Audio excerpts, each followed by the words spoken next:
পশ্চিম বাংলায় যদি মুসলমানেরা নিরাপদে না থাকে, বাংলাদেশে হিন্দুদেরও নিরাপদে থাকতে দেওয়া হবে না।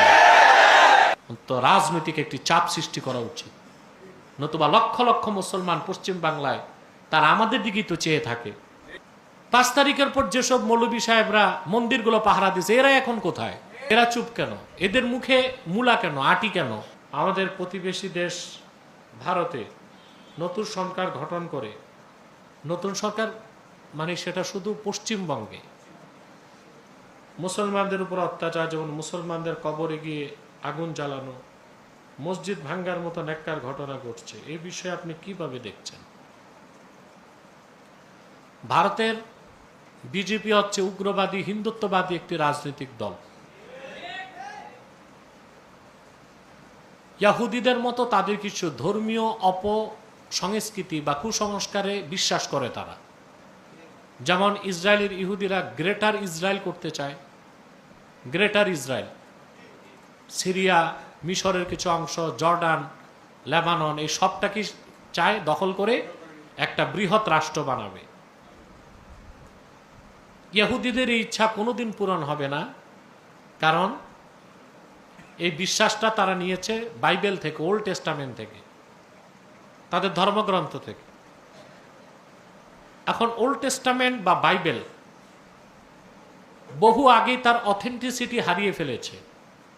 ওল্ড টেস্টামেন্ট, নিউ টেস্টামেন্ট কথিত বাইবেলে আল্লাহর কোনো কথা আছে বলে আমরা মনে করি না, যদিও কিছু থেকে থাকে তাও বিকৃত রূপে। বুঝেন নাই?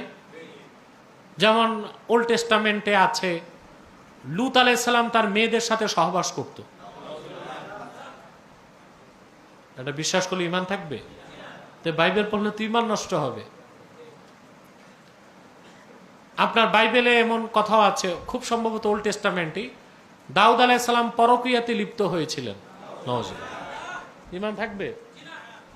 তো এইরকম অসংখ্য উদ্ভট কুসংস্কার ও মিথ্যা কথায় ভরপুর বাইবেল। সেই বাইবেলের একটি কুসংস্কারচ্ছন্ন মত, গ্রেটার ইসরায়েল করার স্বপ্ন যেটা ইহুদিরা দেখতেছে, এটা কোনোদিন বাস্তবায়ন হবে না।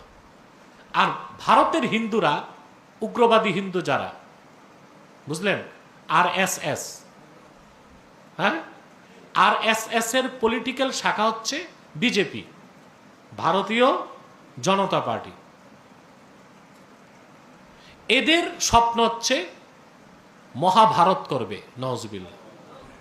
অর্থাৎ পাকিস্তান, শ্রীলঙ্কা, বাংলাদেশ, নেপাল, ভুটান সব নিয়ে মহাভারত করার স্বপ্ন দেখতেছে এরা, নওয়াজবিল্লাহ। রামরাজ্য বলে, রামরাজ্য।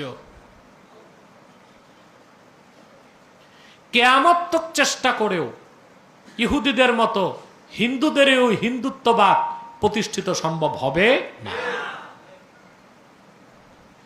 এখন ভারতে সেই বিজেপি পশ্চিম বাংলার ক্ষমতা গ্রহণ করেছে, করতে যাচ্ছে।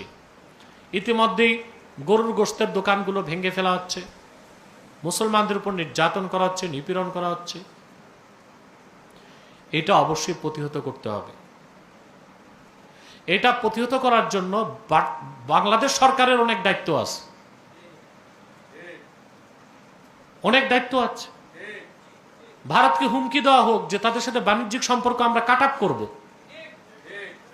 এবং পশ্চিম বাংলায় যদি মুসলমানেরা নিরাপদে না থাকে, বাংলাদেশে হিন্দুদেরও নিরাপদে থাকতে দেওয়া হবে না। তো রাজনৈতিক একটি চাপ সৃষ্টি করা উচিত, নতুবা লক্ষ লক্ষ মুসলমান পশ্চিম বাংলায় তারা আমাদের দিকেই তো চেয়ে থাকে। আমাদের তো অনেক দায়িত্ব কর্তব্য আছে। 5 তারিখের পর যেসব মৌলবী সাহেবরা মন্দিরগুলো পাহারা দিয়েছে, এরা এখন কোথায়?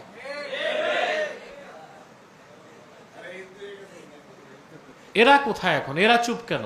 এদের মুখে মূলা কেন, আটি কেন? এরা কথা বলে না কেন? শুভেন্দু অধিকারীকে বলতে চাই, এই বাংলাদেশ তোমার রামরাজত্ব নয়। এই বাংলাদেশ শাহজালালের বাংলাদেশ। এদেশের প্রতি ইঞ্চি মাটি আমার জায়নামাজের মাটি। মুখ সামলে কথা বলবে। কলকাতায় আমার মুসলিম ভাই বোনদের নিরাপত্তা প্রতিষ্ঠিত করো। তুমি নির্বাচনে তোমরা বিজয়ের ঘোষণা দিয়েছ, তোমাদের বিজয় নিয়ে তোমাদের দেশেই অনেক সমালোচনা, অনেক বিতর্ক এবং অনেক সন্দেহ সংশয় রয়েছে। তোমাদের দেশকে সামলাও, নিজের দেশ সামলাও, বাংলাদেশের দিকে চোখ তুলে তাকাবার দুঃসাহস করো না, পরিণাম ভালো হবে না। বাংলাদেশের মানুষ, বাংলাদেশ তোমাদের করুণার কোনো আর মুখ্যমন্ত্রী বাংলার ক্ষমতার মসনদে দেখতে চায় না। বাংলাদেশে এখন আমরা মনে করি একটি স্বাধীন সার্বভৌম রাষ্ট্রের আত্মমর্যাদা সম্পন্ন একজন প্রধানমন্ত্রী আছেন। আমরা তাকে বলতে চাই, আপনাকে যে প্রত্যাশা নিয়ে বাংলার মানুষ ক্ষমতার মসনদে বসিয়েছে, আপনি দেশের মানুষের সেই প্রত্যাশা পূরণ করুন।